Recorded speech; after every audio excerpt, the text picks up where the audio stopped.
the citizens, generally speaking, because they've been conditioned by the media to accept a version of history which is not true, are simply too uninformed. Now, take, for example, the 6 Days War. Almost all Jews everywhere still believe that Israel went to war either because the Arabs attacked or because the Arabs were intending to attack.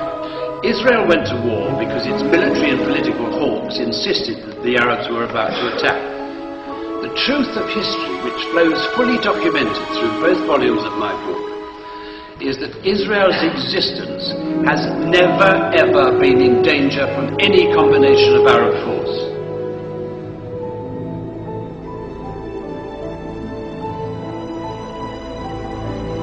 They started bombing the synagogues. They didn't bomb the synagogues saying, we are Zionists bombing the synagogues. They made it look like the Arabs are bombing the synagogues.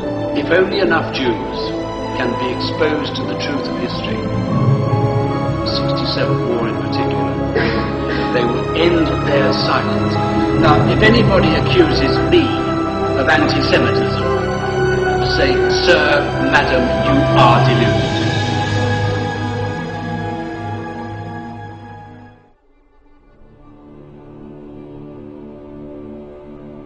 Israel has broken more United Nations Security Council resolutions than all the other countries of the world put together. And for 60 years they've been allowed to occupy territory by violent military means in defiance of international law.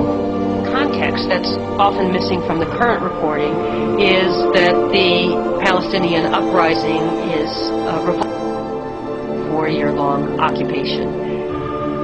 There's no occupation in the story, then the story doesn't really make sense, and the occupation is frequently missing.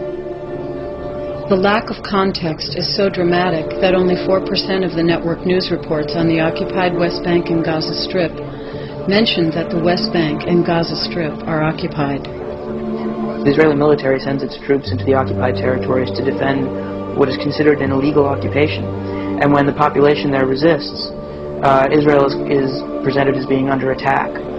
Israel was responding to an attack today. Israel has beefed up forces following a Palestinian mortar attack. They don't present it as saying Israel is the aggressor, Israel is killing people on their own land, in their own homes as an occupier. But no, Israel is defending itself. To surround the West Bank invasion is simple self-defense. The Israeli Prime Minister reiterated Israel's right to self-defense. Israel's basic posture is anything but defensive. Israel is the only country in the world right now which, in contravention to UN Security Council resolutions, maintains tens of thousands of heavily armed troops outside its borders in somebody else's country for the sole purpose of taking them, and in the process forcing them to live under the worst form of tyranny imaginable, which is a foreign military dictatorship.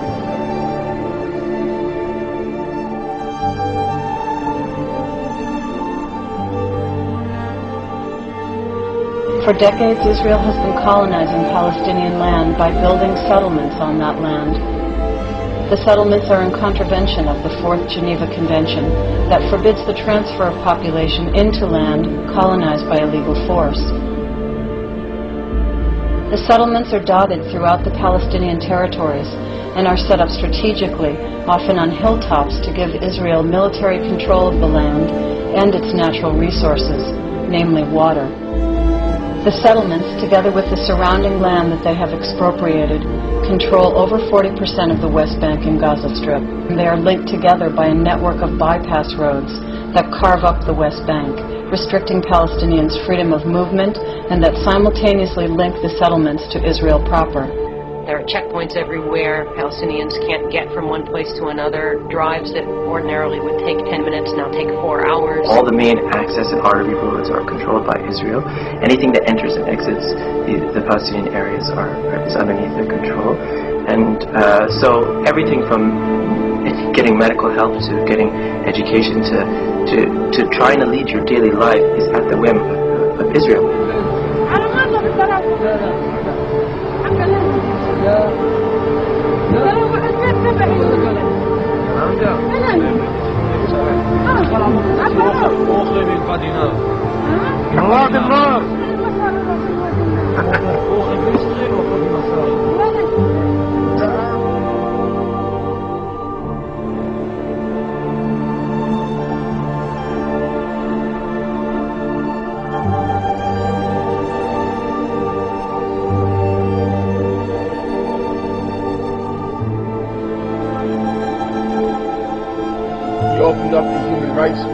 report, it says that Israel committed humanitarian crimes and crimes against humanity. You open up the Amnesty International report, they say the same thing. You open up the B'Tselem report, they say the same thing. No controversy, no disagreement whatsoever.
Tell me the name of one member of the 7 members of the same family slaughtered on the beach in Gaza by an Israeli warship. You don't even know their name, but you know the name of every Israeli soldier who is being taken prisoner in this conflict, because you believe, whether you know it or not, that Israeli blood is more valuable than the blood of Lebanese or Palestinians. That's the truth, and the discerning of your viewers already know it.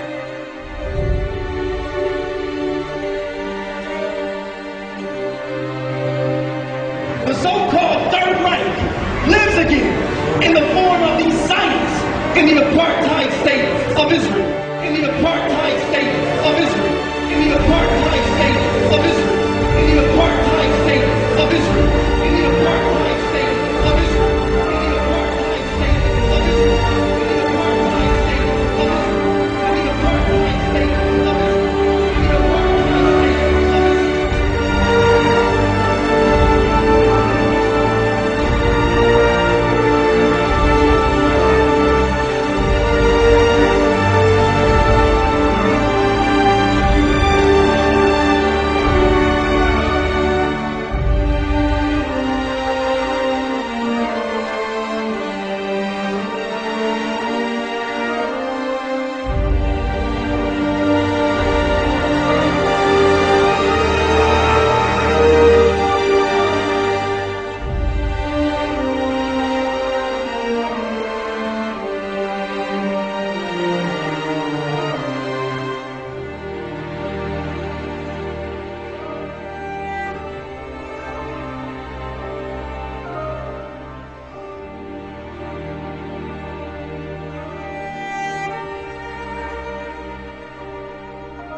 The Dajjal has placed a strong hold in the very heart of Islam itself and laid a firm grip on the Muslim holy lands.